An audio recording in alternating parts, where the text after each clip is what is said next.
Geophys have already surveyed the rectory gardens, so with permission from the owner, we're opening up a test pit here. This road continued in the past on through your garden, and it's got properties coming off it, coming down the hill here, and we've no idea what date they are at all. So what we're doing here is we're putting in a little tiny test pit, and we'll sieve it to get any pottery out, and hopefully that will tell us what date the properties that have been here actually are. Sadly, our last trench in Wicken has failed to find any Saxon evidence, or indeed anything.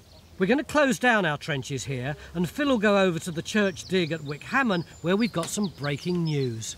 You've caught us at the most exciting moment. We think we found at least part of a skull in the grave cut. And the other thing that's really exciting is we've just extended the trench. Out of the machining came a piece of pottery. Paul has dated that to Maxiware 650 to 750. Oh, that's fantastic. That's the early stuff we've got then.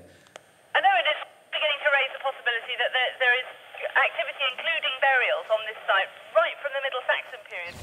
Point of clarification, are you the same archaeologist who was so miserable round the bonnet of the man earlier on? Yeah, I'm the one who's jumping up and down with delight.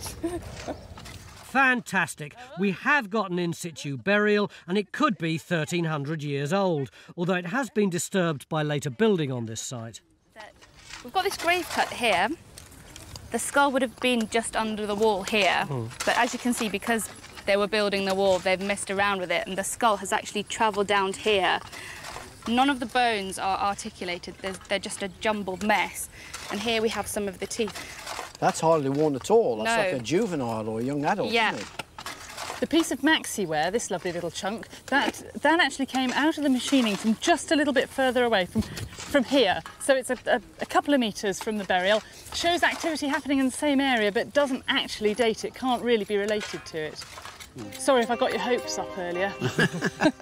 Ideally, what we need is to find more pottery in the grave to precisely date the burial. This bit comes from a pot that would have looked something like this, and surely it's an encouraging sign that there was something going on here in Saxon times. We've only got a few hours left to find out, so it's just as well that we're starting to make sense of the medieval church. We wanted to find the junction between the nave, where the congregation stood, and the chancel, where the altar was, and it looks like we've found it. The basic plan, as we understand it, looks like this. We've got a church that was enlarged at various times and orientated east-west as normal. However, rather than having burials parallel with the building, we've discovered a grave orientated north-south and under the wall of the medieval building. The betting is that it's a Saxon burial, but can we prove it?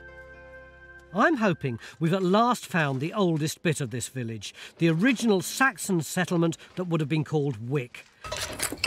This is turning out to be a spectacular trench. The medieval finds alone are enough to impress the farmer who normally works this field.